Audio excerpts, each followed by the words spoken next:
Y gloria al Señor, mis amados, bienvenidos a una clase más de nuestra escuela bíblica. En esta tarde vamos a ver un tema que es muy importante para que nosotros podamos identificar, prevenir y corregir los desórdenes que se pueden dar dentro de la membresía de una iglesia. Pero antes de comenzar con nuestra clase de este día, vamos a orar al Señor para pedirle que sea Él hablando a cada una de nuestras vidas. Así que oramos. Amado Dios, Padre Celestial, te damos gracias en esta tarde. Gracias por permitirnos una vez más adorar tu santo nombre, Señor, y estar aquí conectados como tu iglesia, Señor, dispuestos en nuestros corazones para poder aprender acerca del orden de nuestra iglesia, Señor. Ayúdanos, Padre, por favor, a poder ser miembros ordenados, que mientras leemos cada una de estas cosas, Señor, que tu Espíritu Santo nos guíe hacia toda verdad y hacia toda justicia para poder corregir estas cosas, poder dar buen testimonio, Señor, a, a los hombres, principalmente a los de la familia de la fe, amándonos, Señor, unos a otros, sobrellevando unos a otros las cargas de nuestros hermanos y de nuestra iglesia local, Señor, que podamos ser un testimonio para aquellos que buscan luz en medio de las tinieblas. En el nombre poderoso de Jesús oramos. Amén y amén. Bien, mis amados, entonces vamos a desplegar aquí el material. Y el tema de esta tarde es, como les dije, acerca de los desórdenes o las causas de discordias y cómo deben ser prevenidos, corregidos y eliminados. Así que vamos a ver un listado que nos provee Benjamin Keach acerca de los desórdenes más frecuentes que se dan dentro de una iglesia. En primer lugar, tenemos la ignorancia de la disciplina. Y esto es algo que prevalece en la mayoría de las iglesias evangélicas el día de hoy. No solamente la ausencia de disciplina, sino que también el mal entendimiento de la misma. Y son dos cosas que tienen que llevarse de la mano. Por un lado, la aplicación de la disciplina bíblica dentro de la membresía y por otro lado, la instrucción hacia los miembros acerca de cómo aplicar correctamente la disciplina. Una causa de la discordia que existe a causa de esto es porque muchos miembros ignoran las reglas de disciplina y buen gobierno de la iglesia. La excusa de muchas iglesias para no implementar la disciplina es el humanismo, el sentimentalismo, que no debemos ser rigurosos, no debemos ser inflexibles, inmisericordios, y debemos amar a todos sin restricción y sin exigirles absolutamente nada. Este tipo de amor permisivo, ya vimos anteriormente, que es un amor dañino y destructivo. Utilizando el ejemplo que hemos puesto siempre, si usted mira a su hijo meter los dedos en un tomacorriente, no le va a decir nada porque lo ama, al contrario, porque lo ama, le va a decir que no siga haciendo esas cosas. Entonces, esta causa de la disciplina trae discordia porque algunos miembros ignoran de que como miembros de la iglesia nos pertenecemos los unos a los otros y tenemos que velar los unos por los otros, por un buen comportamiento y una buena conducta en el contexto de la iglesia local. Y particularmente se da la discordia cuando no se sigue la regla de Mateo 18. Y en su lugar, por ejemplo, una persona se ofende a causa de otra y lo que hace es que va por ahí y en vez de ir y hablar con el hermano como lo dice Mateo 18, va y habla de ello a otra persona antes de haber acudido al hermano ofensor. Y esto es un pecado palpable y una violación directa al santo precepto de Cristo, porque no son los pastores los que se inventaron que tienen que ir y hablar con el hermano y arreglar las cosas, sino que es el Señor Jesucristo el que dice en Mateo 18, que si tu hermano peca contra ti, ve y habla estas cosas con él. Y los tales, como ofensores ellos mismos, o sea, la persona que anda hablando de estas cosas a otros antes de haber hablado con el ofensor, están en grave pecado, son ofensores también y tienen que ser tratados de una manera evangélica. Tienen que ser reprendidos en amor por andar difamando al otro hermano, por andar esparciendo chismes y por andar hablando pecaminosamente de otros antes de confrontar la situación y arreglarla.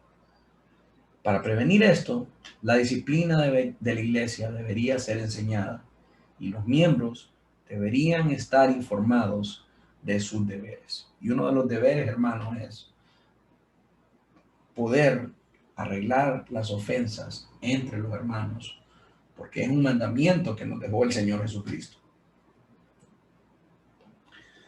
La segunda causa de discordia es la ausencia de amor y de tiernos afectos, el ser afectivos los unos con los otros. Y por esto, hermanos, no me estoy refiriendo a andar chiqueando a los hermanos como que si fueran bebés y andar hablándoles con palabras románticas. No, estamos hablando acerca de ser detallistas, serviciales, desprendidos en amor servicial y sacrificial.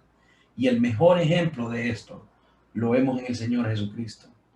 En Juan 13:12, él dice a sus apóstoles, así que después de que les hubo lavado los pies, imagínense, el Señor Dios del universo, creador de todas las cosas, de todo lo visible y lo invisible, estaba ahí al pie de los apóstoles, lavándoles sus pies mugrosos, por así decirlo, cubiertos de tierra por el caminar de aquellas antiguas calles de Galilea, y está ahí el Señor de los cielos, a los pies de los apóstoles, lavando tiernamente sus pies. Toma su manto y luego vuelve a la mesa y les dice, ¿sabéis lo que os he hecho? En el verso 15 leemos, porque ejemplo os he dado, para que como yo os he hecho, vosotros también hagáis. Verso 17, si sabéis estas cosas, bienaventurados seréis si las hiciereis. El Señor nos da aquí una tremenda lección de humildad, de servicio, de amor y de sacrificio hacia nuestros hermanos. Y el punto de esta lección es, ¿quién es el mayor entre ustedes? El mayor entre ustedes es aquel que sirve a los demás. Pero no lo sirve, no es que lo sirve para que lo vean. ¿Qué podía querer el Señor Jesucristo? Que lo siguieran, no necesitaba que lo siguieran. Que lo adularan, no necesitaba que lo adularan. Que creciera en popularidad entre ellos, el Señor del cielo y la tierra no necesitaba eso. Lo estaba haciendo únicamente por demostrarle su gran amor por ellos. Y de esa manera tenemos que hacer nosotros también.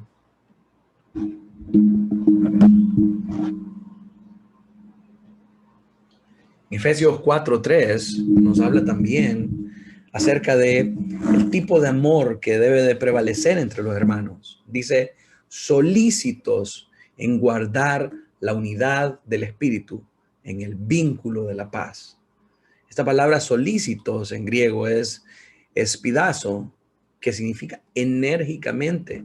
Tenemos que ser enérgicos en guardar la unidad del espíritu y en el vínculo de la paz. Pero parece que hoy en día más bien somos enérgicos en romper la unidad y en romper este vínculo de la paz al buscar ser contenciosos y pendencieros en lugar de ser reconciliadores, unificadores y promotores de paz.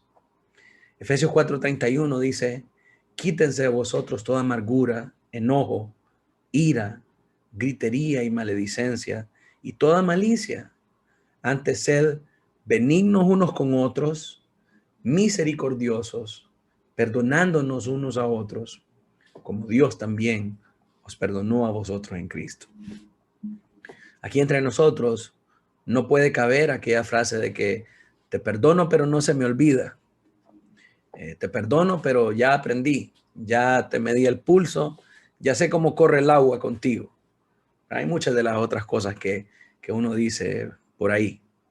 Porque Efesios, verso 32, nos dice cuál es la medida en la que nosotros tenemos que perdonar y amar a los hermanos. Y esa medida es como Cristo nos perdona a nosotros. ¿Se imaginan ustedes qué sería si el Señor nos dijera a nosotros, te perdono, pero no se me olvida? Ahora ya aprendí la lección de cómo tratarte. Mi hermano, el Señor perdona y olvida y nunca más se vuelve a acordar de nuestras ofensas.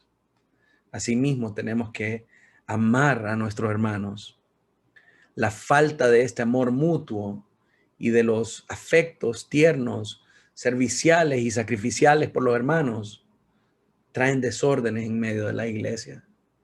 Tenemos que aprender a amarnos, quitar toda amargura de nosotros, todo enojo, ira, gritería, maledicencia y malicia.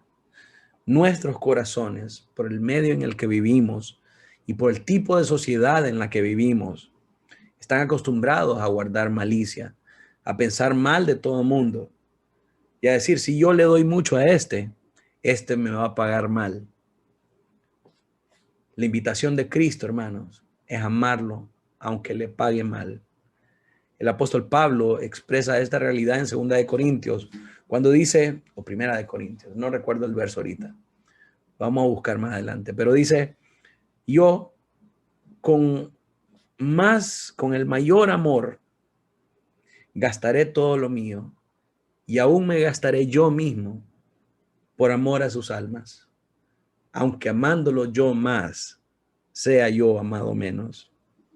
Y esta es la manera en cómo tenemos que amarnos, mis hermanos. Aunque el otro hermano no valore lo que usted hace por él, aunque el otro hermano no reconozca quizá el sacrificio que usted está haciendo para servirlo, usted tiene que seguir haciéndolo, porque eso hace Cristo con nosotros.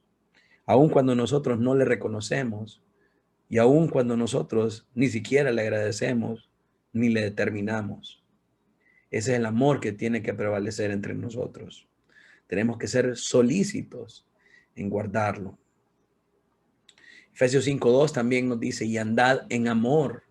Esto es caminar juntos en amor, como también Cristo nos amó y se entregó a sí mismo por nosotros, ofrenda y sacrificio a Dios en olor fragante. 2 Corintios 12:15 dice, mi hija, así es, dice, yo con el mayor placer gastaré lo mío y aún yo mismo me gastaré del todo por amor de vuestras almas, aunque amándonos más, sea amado menos. 2 Corintios 12:15. Luego Efesios 5:2 nos dice, andad en amor. El amor tiene que ser nuestro compañero de viaje en este peregrinaje hacia la patria celestial. Hebreos 13:1 dice, permanezca el amor fraternal. Este es amor entre hermanos. Así como usted se ama con sus hermanos carnales, con los hermanos de su familia carnal, así mismo, o mayormente, tiene que amar a los hermanos de la fe. El Salmo 133:1 dice, mirad cuán bueno y delicioso es habitar los hermanos juntos en armonía. Mis amados, cada vez que nosotros nos reunamos, este es el ambiente que tiene que imperar. Para nosotros tiene que ser bueno y delicioso habitar con los hermanos. No debe ser una carga, no debe ser un requerimiento o una obligación pesada.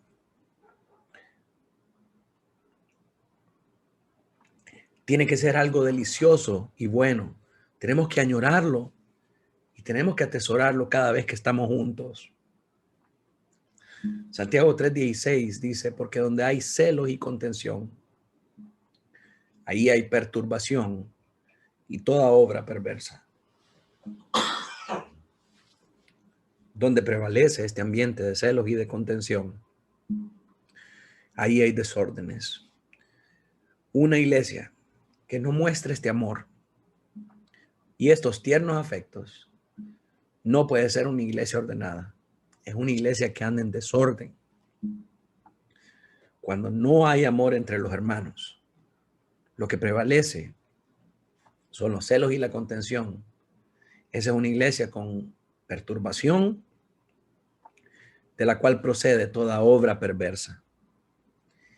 El tercer aspecto del desorden que podemos ver entre la membresía es cuando los hermanos tratan de cubrir la desnudez de otros en nombre de la ética ministerial. Yo sé que hablamos algo de esto en la lección pasada, pero esto se da cuando uno u otro miembro sabe de algún acto pecaminoso o de maldades hechas por uno o más miembros y lo oculta y no actúa conforme a la regla para no ser visto como una persona contenciosa.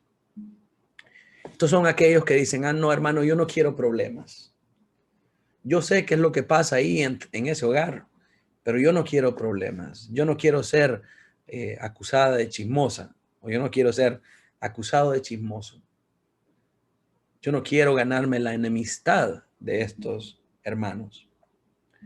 Mi hermano, si usted sabe que su hermano está en pecado, Mateo 18, del 15 al 17, lo manda a usted específicamente a que vaya y hable con ese hermano y le diga, con todo el amor del mundo, mi hermano, tú estás en pecado.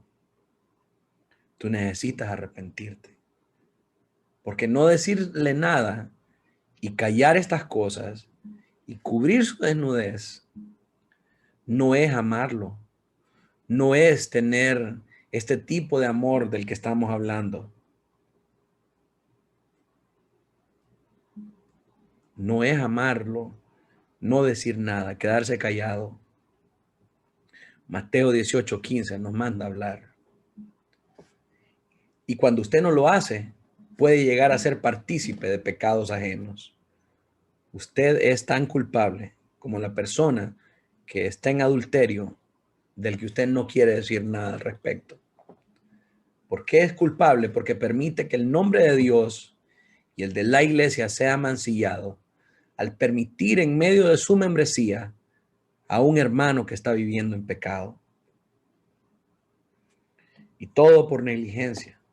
Sin duda, esta es una gran iniquidad, tanto para el que comete el pecado como para el que no dice nada en nombre de cubrir la desnudez del otro hermano.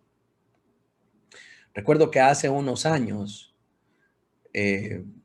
había un varón que pertenecía a la membresía de otra iglesia, perdón, y este hermano se fue de viaje con su novia y la persona con la que vivía, que era un hermano de la iglesia, sabía que este varón se había ido de viaje con su novia y al ser los dos mayores de edad, pues obviamente se están poniendo en gran exposición ante el pecado y la tentación. Y pues, para colmo de males, en ese viaje se quedaron en la misma habitación y usted saque deducciones de qué fue lo que pasó. Cuando le preguntamos al hermano acerca de los asuntos, él dijo que él no sabía. Él cubrió la desnudez del otro hermano y lastimosamente ese hermano estaba en pecado y él no lo quiso reconocer. Entonces estos son desórdenes dentro de la membresía que deben de ser abordados, porque si no, lo que estamos promoviendo adentro de una iglesia es el pecado oculto. Y una iglesia que oculta el pecado de aquellos que persisten en pecar no prosperará jamás. Entonces, si nosotros sabemos que alguien está en pecado, nosotros debemos ir y hablar con esa persona. Si esa persona no nos escucha y persiste en pecar, entonces debemos ir y hablar con los pastores. Y debemos ir con 2 testigos y hablar con él.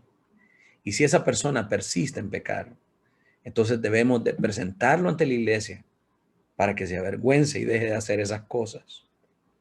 Y si él no escucha a la iglesia, entonces tenemos nosotros que excomulgarlo. Tenemos que sacarlo de la membresía de la iglesia.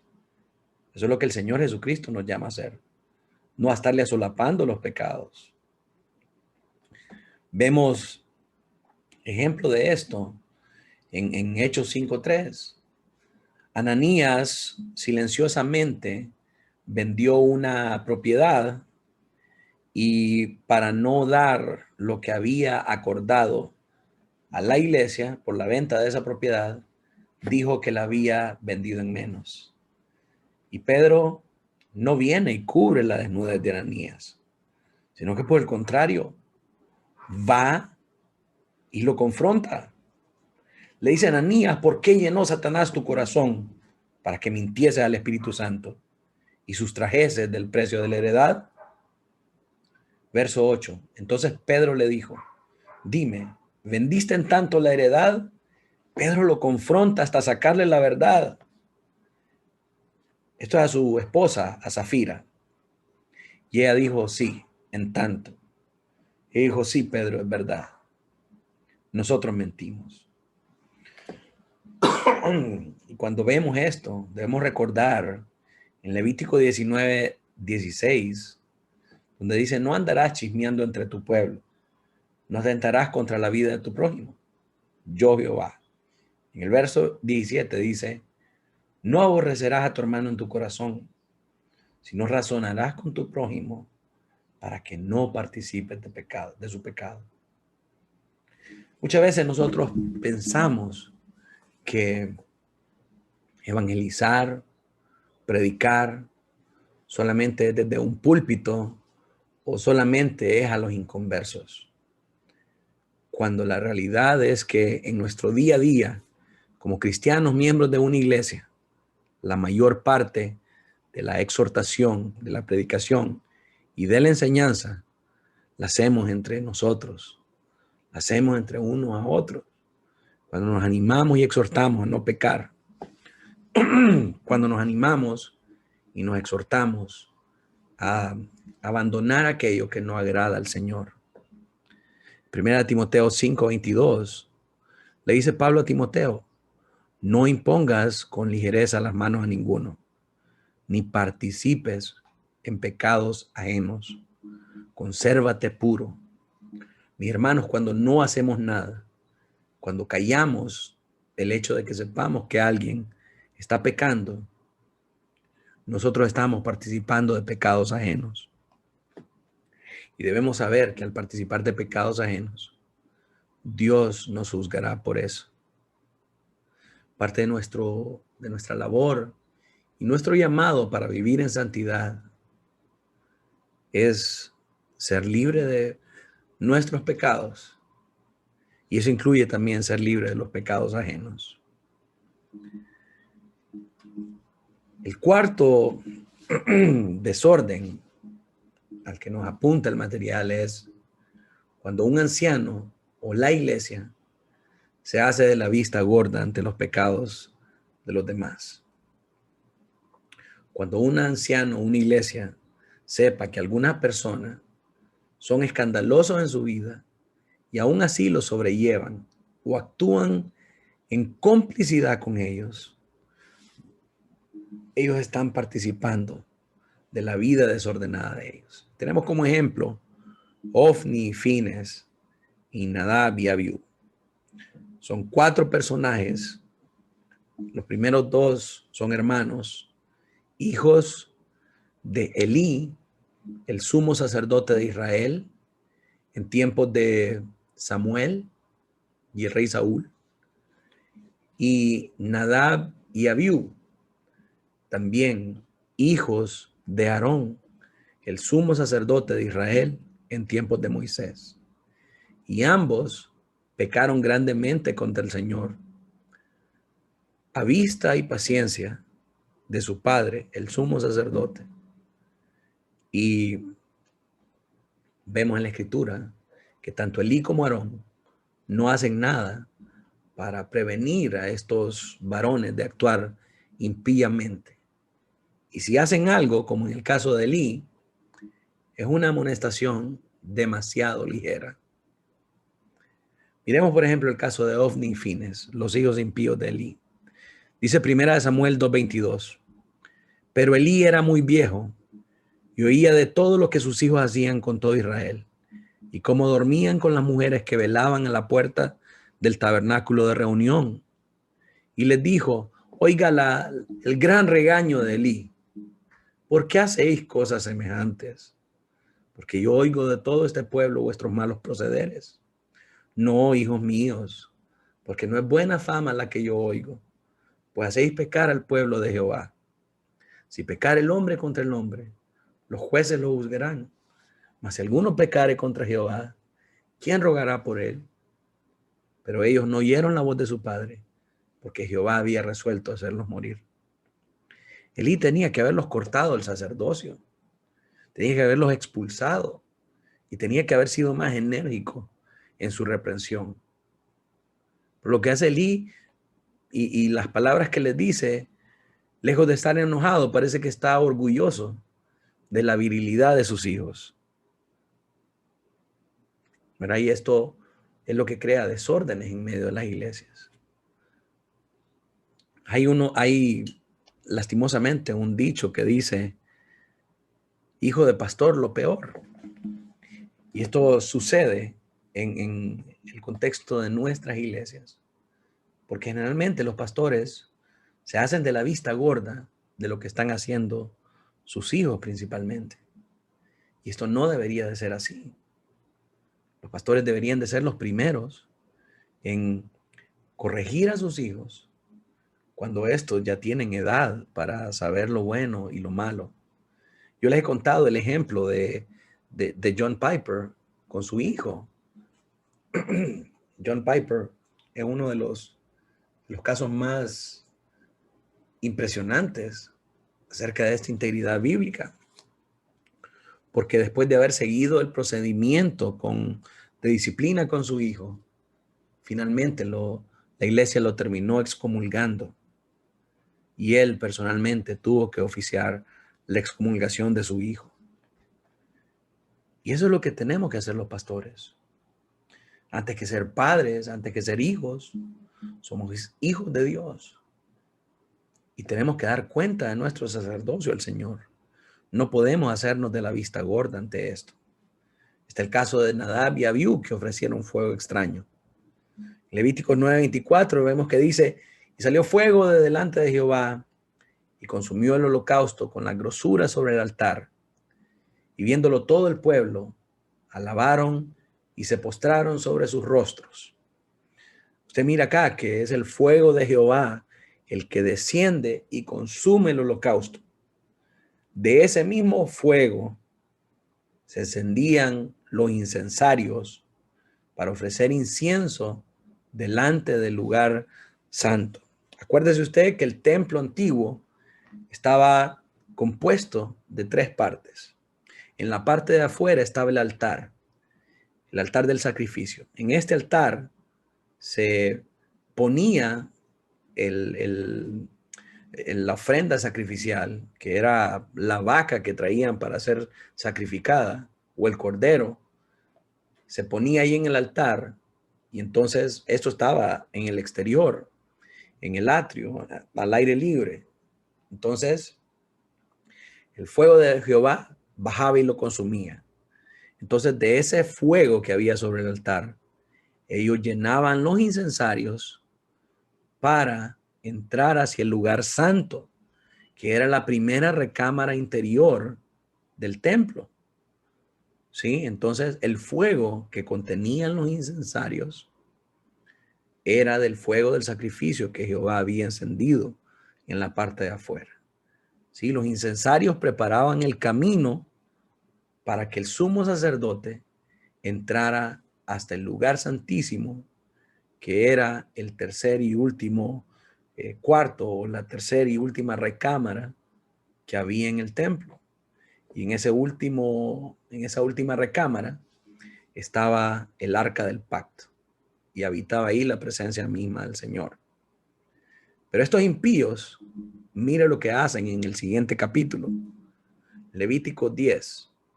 Nadab y Abiú, hijos de Aarón, tomaron cada uno su incensario y pusieron en ellos fuego, sobre el cual pusieron incienso, y ofrecieron de delante de Jehová fuego extraño, que él nunca les mandó. Y salió fuego de delante de Jehová y los quemó, y murieron delante de Jehová. Lo que Nadab y Abiú estaban haciendo era mezclando lo santo con lo profano, porque en vez de tomar del fuego del holocausto, lo que hicieron fue poner su propio fuego ahí. Y entonces estaban utilizando su propio fuego común, para oficiar un ritual sagrado de esparcir el incienso adentro del lugar santo. Entonces estaban trayendo algo mundano, algo común al lugar santo de Jehová, cuando en el lugar santo de Jehová lo que tenía que haber era lo que Jehová había mandado. Y estos impíos estaban queriendo hacer lo que ellos quisieran, mezclando lo santo con lo profano. ¿Por qué hicieron eso? Quizás Aarón no les enseñó. O Aarón no los corrigió en el momento para prevenir que hicieran esas cosas. Porque quizás estaban acostumbrados a hacer lo que ellos querían. Pero Jehová no tendrá por inocente al culpable. Y vemos cómo su fuego viene y consume a aquellos que atentan contra su santidad. Mis hermanos, cuando nosotros nos hacemos de la vista gorda ante estos pecados, nosotros andamos en desorden. No podemos permitir estas cosas. Ahora, tenemos que entender una cosa, que no podemos tener a los inconversos en el mismo estándar que tenemos a un converso. Ahí vemos evidencia de esto. En Judas 1:22 nos dice: a los que dudan, convencedlos; a otros, salvad arrebatándolos del fuego; y a otros, tened misericordia con temor, aborreciendo aún la ropa contaminada de sus carnes. ¿Qué significa esto? Que, por ejemplo, mis hijos ahorita, todos son inconversos. Y obviamente ellos actúan impíamente, quizás no se comportan en el templo. Y en parte es porque son niños también. Y tenemos que entender eso, que son niños. Como hermanos en Cristo, de mis hijos y de sus hijos, que todos nuestros hijos son igualmente terribles, tenemos que corregirlos con amor. ¿Verdad? Y si usted mira a mis hijos haciendo relajo en el culto, usted tiene que acercarse y decirle a ellos: dejen de estar haciendo relajo. ¿Verdad? Pero tampoco significa que los vamos a tratar como Nadab y Abiú. Vamos a decir: estos son ovnis y fines, que no tienen respeto por las cosas sagradas. ¿Verdad? Porque, en primer lugar, aún no tienen suficiente entendimiento acerca de estas cosas. Y en segundo lugar, aún no han venido a la salvación. Entonces, en esos casos tenemos que ser misericordiosos con ellos. Pero en el caso de que ya conociendo a Cristo, estén persistiendo en participar de esto, de estas obras impías, entonces ahí tenemos que ser más rigurosos. Y tenemos que ir y reprender y exhortar con mayor fuerza a aquellos que persisten en pecar, porque ya son conocedores de la ley del Señor.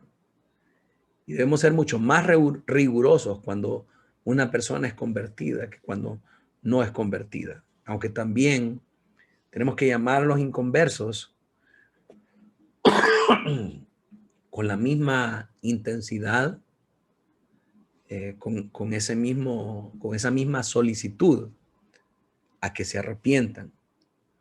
Pero tenemos que ubicarnos en el punto de la gracia en el que cada persona está, sin caer, por supuesto, en ser demasiado permisivo. El quinto desorden que se puede manifestar en la membresía de la iglesia es el desprecio al ministerio de la iglesia. Y esto es cuando los miembros se toman la libertad de escuchar en otros lugares el momento en que la iglesia está reunida como asamblea para adorar a Dios. Mis hermanos, nosotros como miembros los unos a los otros pertenecemos a una asamblea local. Esa asamblea local es nuestra casa, es nuestra iglesia y es nuestra familia. Y nosotros tenemos que procurar en todo momento estar ahí y estar adorando juntos en nuestra asamblea con nuestros hermanos. Yo no le digo que no vaya a otras iglesias, que no escuche otros predicadores. Si yo mismo, cuando no he estado en la ciudad, he procurado visitar a una iglesia amiga, pero es porque no estoy en la ciudad. Entonces, lo que le quiero decir es que no significa que usted no vaya a escuchar a otros hermanos o que no vaya a asistir a ninguna iglesia más que la iglesia suya.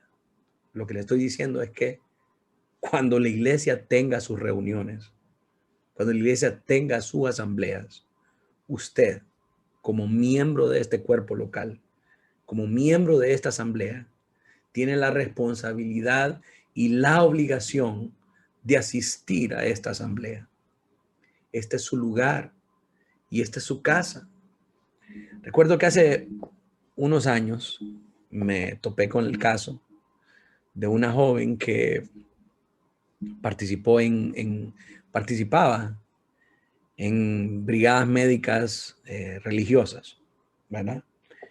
Y el día domingo, esta brigada médica se reunieron en la sede donde hacían sus brigadas y decidieron tener un servicio al Señor. Yo como pastor abordé a la joven esta porque en lugar de ir a la iglesia, decidió ir a la reunión donde estaban los brigadistas. Y entonces yo le pregunté, ¿por qué faltó a la iglesia? No, pastor, me dijo, no falté a la iglesia. Me reuní, adoré al Señor, pero con los hermanos brigadistas.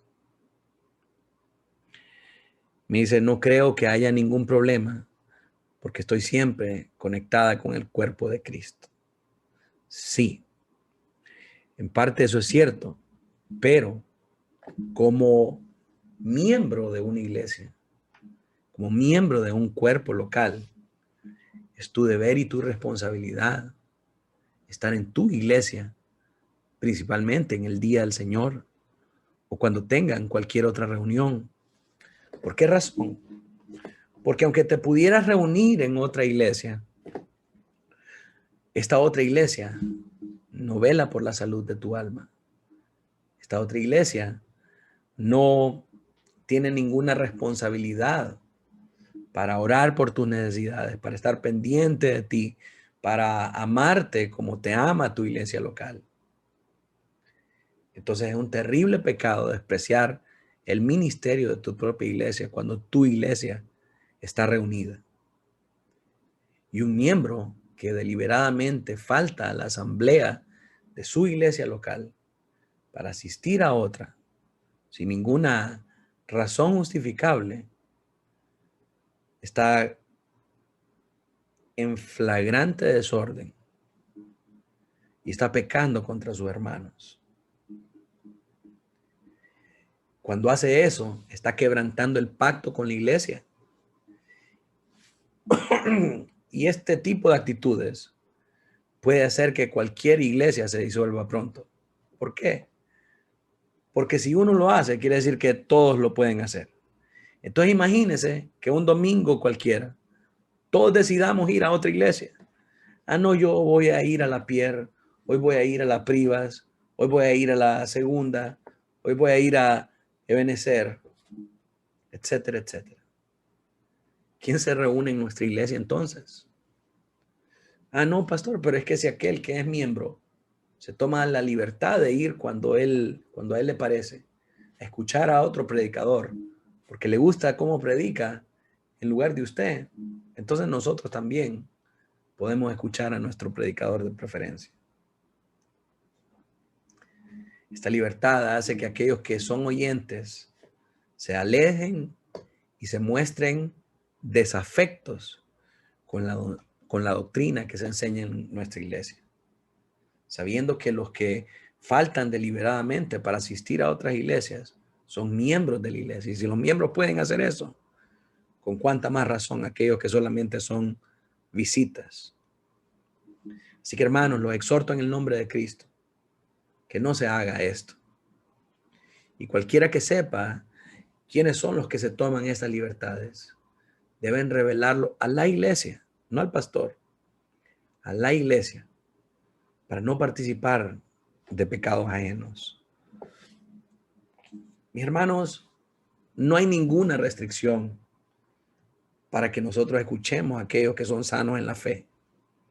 Usted puede escuchar a Sujel Michelén, a Miguel Núñez, a John Piper, a Paul Washer, a John MacArthur, a todo lo que usted quiera, en cualquier otro día que su iglesia local no esté reunida en una asamblea. Dejar de escuchar el mensaje de su pastor en su iglesia por escuchar a otro pastor que sí, quizás es mejor predicador que su pastor, quizás es más sano que su pastor.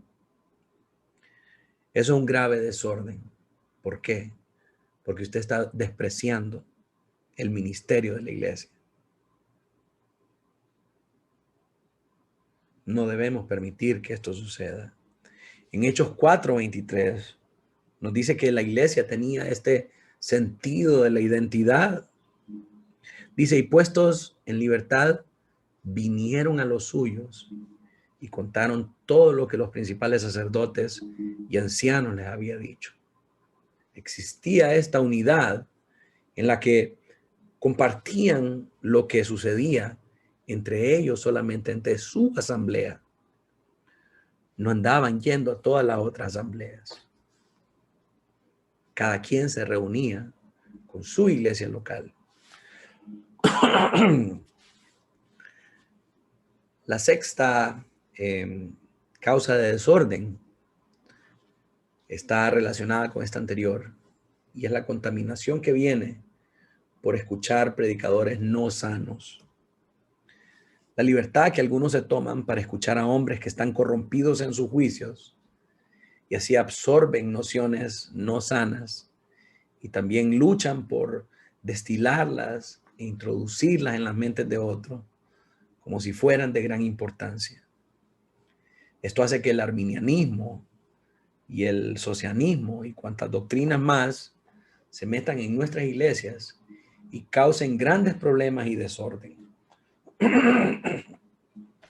Como una vez hubo un hermano que me escuchó predicando acerca del rapto secreto y como el rapto secreto no era bíblico. Eso fue un domingo. El día lunes se acercó a mí y me abordó con una predicación de Charles Stanley y me dijo, mire, Charles Stanley tiene 50 años de ministerio y Charles Stanley enseña de que sí hay un rapto para la iglesia. Entonces, en aquella ocasión yo le dije al hermano, estamos de acuerdo, pero Charles Stanley no sigue la misma línea doctrinal que nosotros. Y si tú aceptas las enseñanzas de Charles Stanley, terminarás yéndote en pos de el arminianismo, pensando que tu salvación viene por tu propio esfuerzo, por tus propias obras y que tú eres capaz de aceptar al Señor. Entonces, tenemos que ser muy cuidadosos con esto. porque estar escuchando a predicadores que no siguen la misma línea doctrinal que nosotros y por la cual nosotros vamos a hacer un pacto de membresía, eso nos puede llevar a grandes problemas y grandes desórdenes. Uno de los mayores problemas que yo tenía en otra iglesia es que enseñaba una cosa del púlpito, pero debajo del púlpito, en algunas reuniones en los hogares, había hermanos que no estaban de acuerdo con la misma doctrina que yo enseñaba y se encargaban de decirle a los otros hermanos, el pastor enseña esta cosa, pero yo creo que esto es así y así.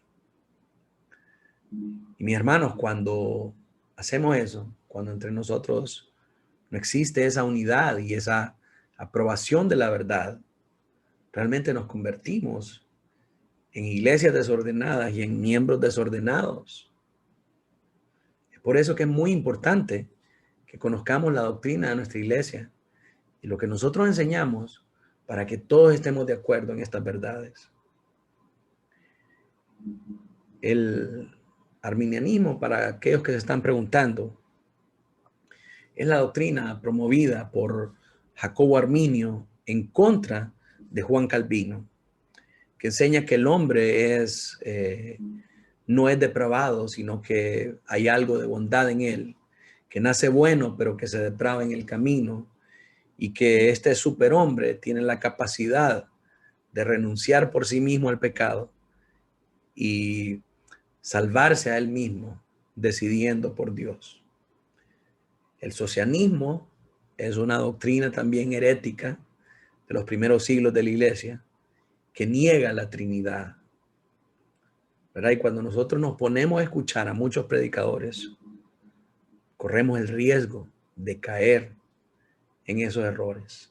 Así que tenemos que ser juiciosos y ejercitar el discernimiento para saber qué es lo que estamos escuchando. Pedro advierte acerca de esto a la iglesia. Dice, pero hubo también falsos profetas entre el pueblo, como habrá entre vosotros falsos maestros, que introducirán encubiertamente herejías destructoras y aún negarán al Señor que los rescató, atrayendo sobre sí mismos destrucción repentina. Y muchos seguirán sus disoluciones, por causa de los cuales el camino de la verdad será blasfemado. Entonces, mis hermanos, una de las cosas que tenemos que saber acerca de los falsos maestros es que vienen disfrazados de maestros de verdad. Vienen disfrazados de maestros de seminario. Vienen disfrazados de pastores de renombre, de gente con experiencia, gente con credenciales, gente con un trasfondo ampliamente creíble, pero que enseñan herejías destructoras. Tenemos que estar constantemente con nuestros ojos abiertos y por sobre todas las cosas, empapados de la palabra del Señor para poder discernir cuando estas enseñanzas falsas y malévolas se presentan a nosotros. Porque no se van a presentar como falsas ni malévolas, sino que van a ser muy parecidas a lo que nosotros escuchamos. Una de las maneras en cómo operaban los falsos maestros en la iglesia primitiva es que mandaban cartas a nombre de Pablo y a nombre de Pedro y los demás apóstoles. Entonces las iglesias las leían y caían en sus mentiras pensando que eran cartas de Pablo y cartas de Pedro. Y así fue como muchos se dejaron llevar por las falsas enseñanzas de estos falsos maestros. Así que tenemos que tener mucho cuidado, mis hermanos, de qué es lo que estamos escuchando. La séptima marca de un desorden en la membresía de la iglesia es recibir miembros sin consentimiento de la iglesia anterior. Cuando una iglesia recibe un miembro de otra congregación sin el consentimiento ni el conocimiento de esta última. Esta iglesia está en desorden. Cuando reciba también aquellos que sean desordenados y pueden ser disolutos, es decir, que pueden causar disolución y que hayan sido expulsados por inmoralidad, que sean personas llenas de perjuicios sin causa.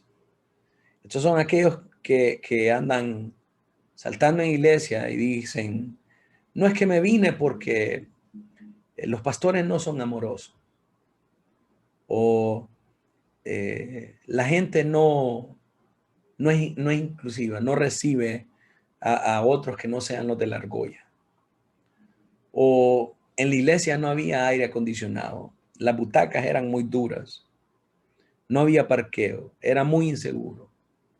Muchas veces son prejuicios que no tienen ningún tipo de respaldo bíblico para decir fue una razón legítima por la que una persona abandonó la iglesia. Son prejuicios y nada más. Si recibimos a este tipo de hermanos, nosotros estamos en desorden. Si recibimos a aquellos que vienen de una disciplina, que vienen huyendo de una disciplina y vienen a refugiarse a nuestra iglesia, vienen diciendo de que aman la sana doctrina y que aman la reforma y muchas otras cosas más, nosotros estamos en desorden. Tenemos que tener cuidado con este tipo de personas. Esto es suficiente para hacer que los hombres se vuelvan ateos y desprecien toda autoridad de la iglesia y de la religión. Porque lo primero que van a señalar es, mira aquel que era gran hereje y ahora está allá en aquella iglesia que dice que es bautista reformada.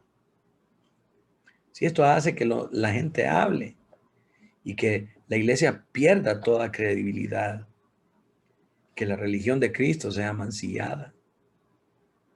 ¿No tiene una iglesia regular tanta autoridad de Cristo como otra?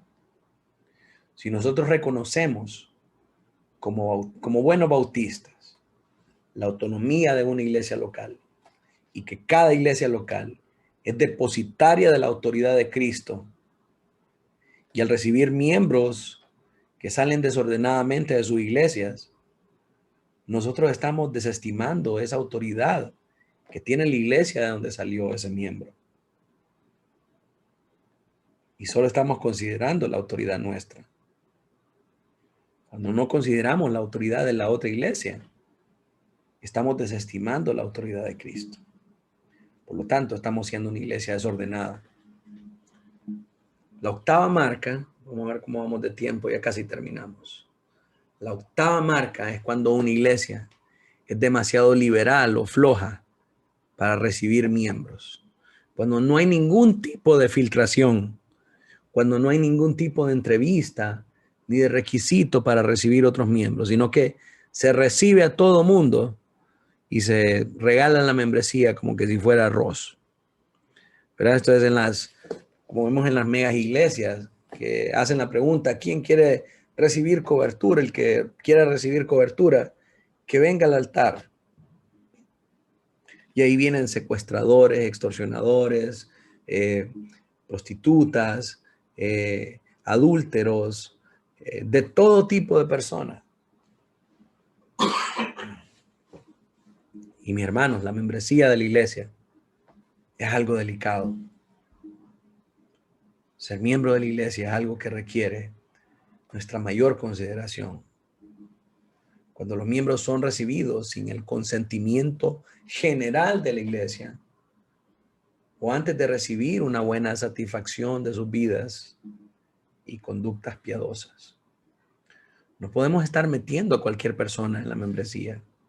Tenemos que saber en primer lugar si es cristiano, si es nacido de nuevo, si es una piedra viva que puede estar colocado en el edificio que es la iglesia, que está siendo edificado por el Espíritu Santo y que es sostenido por Jesucristo mismo, que es la piedra angular a la cual están sujetas las demás piedras que erigen las paredes de la iglesia. Si una persona no es piedra viva en el andamiaje y en la construcción de la iglesia, nosotros estamos construyendo nuestra iglesia con material pajizo, con material de mala calidad. Es cuestión de tiempo para que esa edificación se derrumbe. Por eso es que tenemos que ser tan cuidadosos con el tipo de persona que recibimos nosotros en la membresía. Tiene que haber una entrevista pastoral, tiene que haber frutos y tiene que haber un testimonio de parte de ese miembro para que la iglesia pueda recibir con una limpia conciencia que esa persona es un cristiano verdadero y que es una piedra viva que puede estar ensamblada en su construcción. Es la iglesia la que recibe a los miembros, no son los pastores. Nosotros estamos en desorden cuando somos demasiado flojos en recibir a los miembros. Nosotros vemos evidencia para esto en Hechos 9:26. Llegó Pablo a Jerusalén diciendo: yo antes era Saulo de Tarso y mataba a los creyentes, pero ahora ya conocí a Cristo, recibí a Cristo como mi Salvador y ando buscando una iglesia donde congregarme. ¿Qué creen ustedes que hicieron los discípulos cuando escucharon el testimonio de Pablo? Miren lo que dice Hechos 9:26. Cuando llegó a Jerusalén, trataba de juntarse con los discípulos, pero todos le tenían miedo, no creyendo que fuese discípulo. Esta gente era celosa con su membresía. No iba a extenderle membresía a alguien solo porque decía que era cristiano. Porque qué tal que lo que viene a hacer es a matar a los creyentes. Un hombre que tenía un pasado de ser asesino. No podemos permitir a tal persona dentro de la membresía, aunque se diga ser cristiano, aunque diga que tuvo una experiencia sobrenatural que lo cambió. El procedimiento de la iglesia primitiva, el siguiente verso, en el verso 27, usted lo puede leer ahí, es que Bernabé lo trae aparte, se sienta con él, lo entrevista y escucha su testimonio. Cuando Bernabé está satisfecho de su testimonio, de saber que él es verdaderamente cristiano y que verdaderamente ha conocido al Señor y que hay frutos de arrepentimiento en su vida, entonces Bernabé lo integra a la iglesia, lo lleva y lo presenta a los demás. En Apocalipsis 2:2 vemos el elogio que le da el Señor a la iglesia de Éfeso. Acuérdese, la iglesia de Éfeso era una iglesia que estaba siendo bombardeada con falsos maestros, porque ser una colonia griega era invadida constantemente por cualquier tipo de enseñanza de toda esta escuela filosófica que nace de Grecia. Entonces era difícil filtrar toda la información que se venía de diferentes ángulos. ¿Qué es cristiano? ¿Qué es verdadero? ¿Y qué es aceptable? Entonces el Señor manda a uno, el Señor a través de Pablo manda a uno de los hombres tremendamente preparados para la obra del ministerio, a Timoteo, al joven Timoteo, amado hijo en la fe, como le dice Pablo, y lo manda a corregir lo que estaba deficiente. Les manda a Timoteo a corregir su doctrina y a levantar hombres bíblicos que pudieran ser ancianos de esa iglesia. En Apocalipsis 2:2 vemos el resultado del trabajo de Timoteo en la preparación de estos hombres. El Señor le dice a la iglesia de Éfeso: yo conozco tus obras, tu arduo trabajo y paciencia, y que no puedes soportar a los malos. Y has probado a los que dicen ser apóstoles y no lo son, y los has hallado mentirosos. La iglesia de Éfeso no le daban a tol con el dedo, no permitía a cualquiera, resistía a los malos, y aquellos que decían ser siervos de Dios los probaba y los hallaba mentirosos. O sea que no cualquiera podía ser miembro de esa iglesia. Tenía que ser probado primero si su testimonio era de verdad. Ahora, esto, mis hermanos, no significa que nosotros debemos cerrar las puertas de la iglesia a, a alguien que dice ser cristiano y no lo es. No, de ninguna manera. La iglesia está abierta para cualquiera. Está abierta para asesinos, para extorsionadores, para prostitutas, para fornicarios, adúlteros, avaros, para todo tipo de pecador. Nuestra labor como cristianos es predicarles el evangelio y persuadirlos hacia el arrepentimiento en Cristo Jesús, hacia el arrepentimiento bíblico y dejar que el Espíritu Santo transforme sus corazones. Sin embargo, la membresía no podemos dársela a cualquiera hasta que estemos seguros que esa persona ha nacido de nuevo. Ellos pueden seguir viniendo a la iglesia, pueden estar ahí con nosotros, escuchar el mensaje, pero no pueden ser miembros ni gozar de los beneficios que tienen los miembros. Otra marca de desorden en la membresía, y vamos a ir terminando, es la mala praxis del proceso disciplinario. Esto se da cuando, antes de hablar a solas con un hermano, la persona ofendida se va de un solo a acusarlo enfrente de toda la iglesia para que éste sea expuesto. Cuando Mateo 18:15 dice, si tu hermano peca contra ti, ve y repréndele, estando tú y él solos. Si te oyere, ha ganado un hermano. Pero hay gente que es demasiado leguleya y de una vez quiere llevarlos ante la asamblea para exponer el pecado. O hay hermanos que para todo quieren llevar testigo. Sin embargo, cuando es una ofensa entre hermanos, los hermanos tienen que arreglarse entre ellos. Si no, ambos andan en desorden. Si no se pueden arreglar entre ellos, entonces sí, vamos al siguiente paso.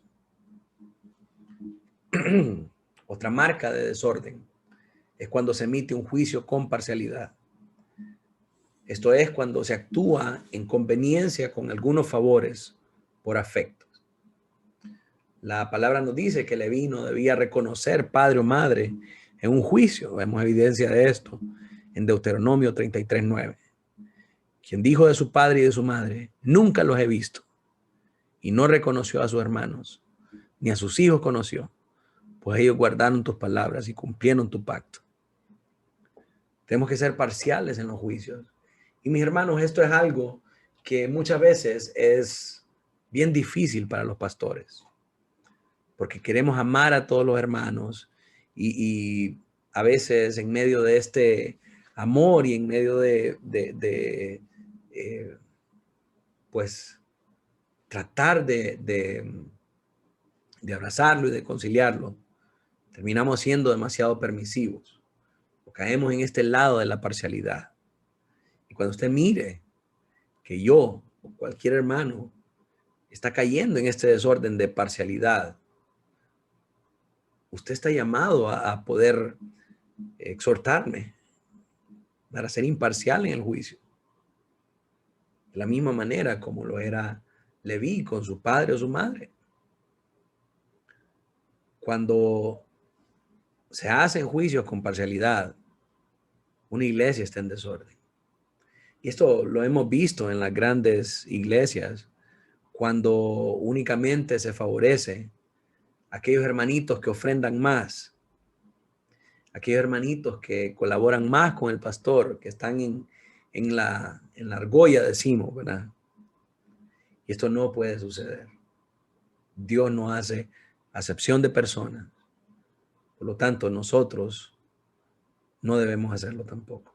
Y pensemos en el gran problema al que se enfrentaba la iglesia en los primeros siglos. Los primeros cristianos eran judíos. En la siguiente fase de la iglesia, que es una fase expansionista, el evangelio se expande de Jerusalén, de Galilea, se expande a las colonias grecorromanas, a la región de Corintios, a la región de Galacia y por todas esas colonias que eran de griegos dominados por el Imperio Romano.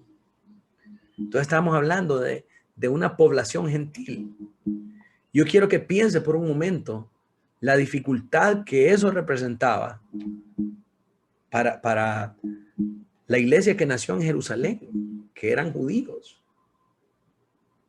Era porque los judíos eran bien celosos de sus rituales, de sus baños de purificación, de andar sus filacterias, su talit, y de ser solemne con la Torá. Y llegan los gentiles que no están acostumbrados a todo eso, sino que valoran la nueva libertad en Cristo. Entonces tiene a un gentil sentado con un judío en la misma banca escuchando el mensaje del evangelio. Y el judío se pone celoso y dice, pero ¿y cómo entras acá sin hacerte un baño ritual, sin guardar estas costumbres, y sin esto, sin el otro? Y el gentil, por su parte, dice, ¿cómo es posible que ahora con la libertad que Cristo nos ha dado, sigas haciendo todas estas cosas? Sin duda, ese era un gran problema para la iglesia primitiva. Pero la solución de los apóstoles nunca fue crear dos iglesias separadas, sino que fue hacer de dos pueblos uno solo. Y ahí tuvieron que aprender a llevarse. Tuvieron que aprender a poner a un lado sus diferencias. Si en algún momento Pedro cayó en ese problema de parcialidad y se sentaba con los judíos y se hacía el loco para no ver a los gentiles. Y cuando se iban los judíos, entonces ahí sí era gran amor con los gentiles. Y Pablo lo llama y le dice, hipócrita. Y aún hasta el mismo Bernabé creo que había caído en su simulación, le dice Pablo. Entonces lo exhorta a no caer en este desorden de juicio con parcialidad. Finalmente,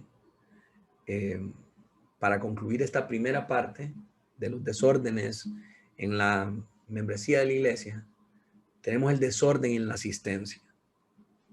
Esto es cuando los miembros no asisten constante y puntualmente a nuestras asambleas públicas y a la adoración a Dios en el día del Señor especialmente, sino que son flojos en ese asunto.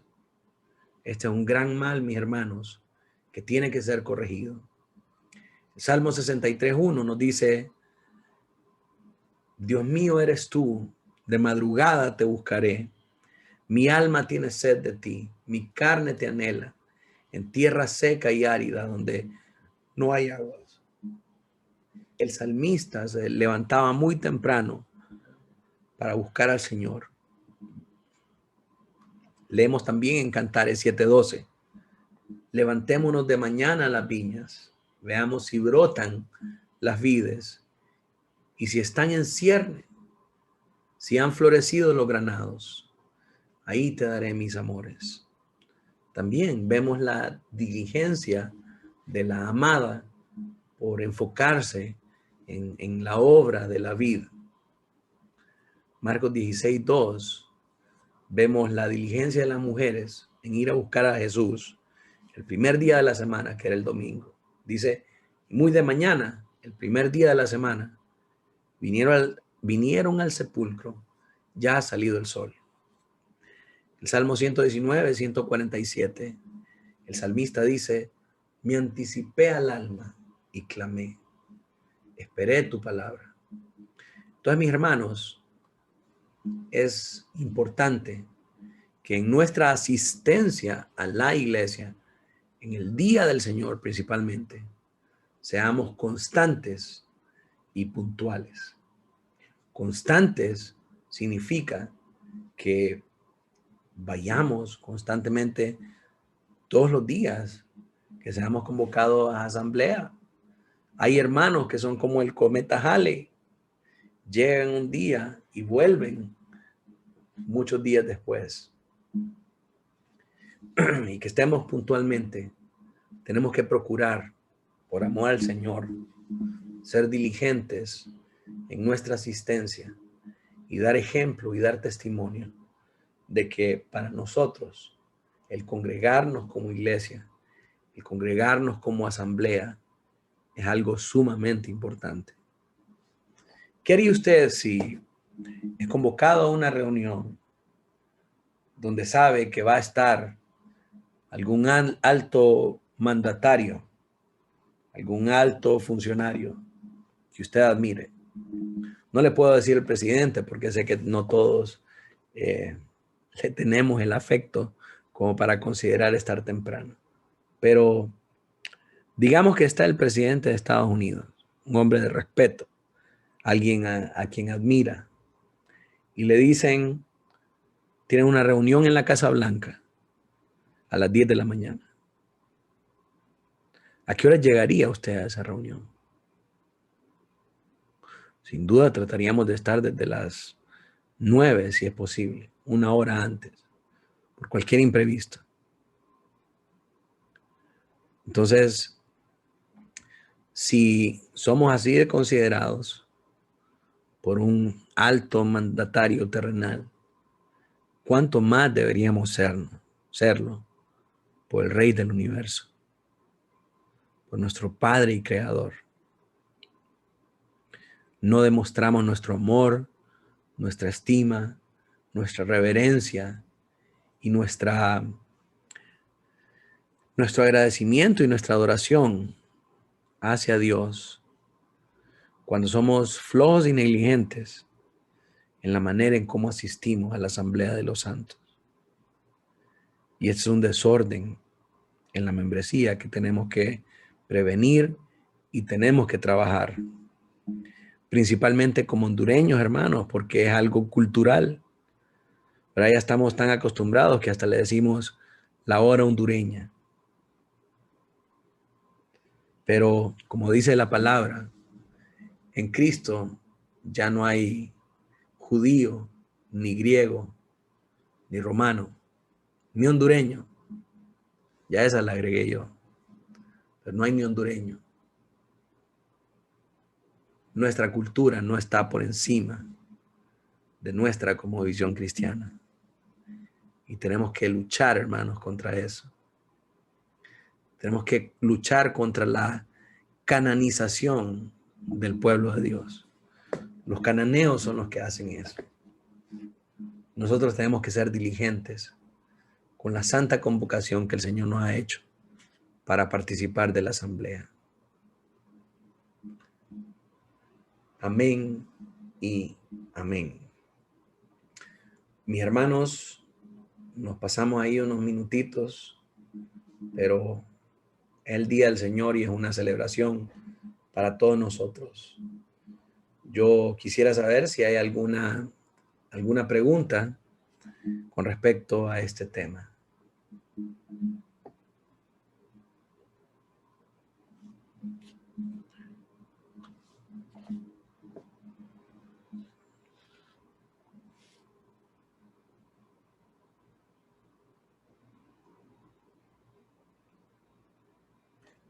¿Alguien quiere hacer alguna pregunta?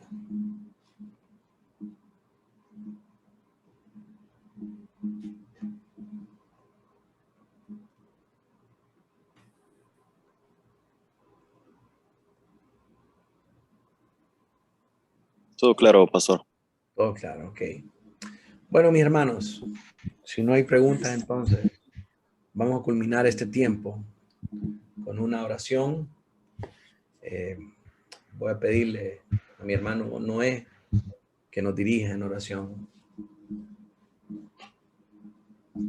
Sí, pastor, muchas gracias. Igual en lo personal me sirven mucho los puntos que tocó en este futuro cercano que veo acá en la obra de la Ceiba para el orden y la disciplina del Señor en su vida. Gracias por tocar esos temas importantes. Oremos, hermanos, en este tiempo hermoso para agradecer al Señor. Gracias te damos, Dios, por la oportunidad que nos das de estudiar, Señor, tu palabra, estos aspectos tan importantes en cuanto a la disciplina eclesial, Señor, en el gobierno de la iglesia. la autoridad que has delegado a la iglesia, Señor, en todos los asuntos relacionados a la vida, a la piedad del creyente, Señor, en el liderazgo de la misma, Padre. Asimismo, todas las cosas que como miembros adquirimos, Señor, al ser parte de una iglesia local. Ayúdanos cada día, Señor, a poder tener ese temor reverente hacia ti en todas estas cosas importantes, Señor, para el avance de tu reino y para la edificación nuestra y mutua, Señor, con nuestros hermanos. Que todo esto abone para que la iglesia madure, Señor, y se pueda reproducir de esa manera natural, con estos medios de gracia que tú nos has dado, Señor. Oramos por la salud del pastor Gerán también, que finalmente su garganta pueda volver, Señor, a una plena salud para que la semana que viene pueda estar mejor, Señor, y gracias por todas las cosas. En Cristo Jesús oramos, Señor. Amén. Amén.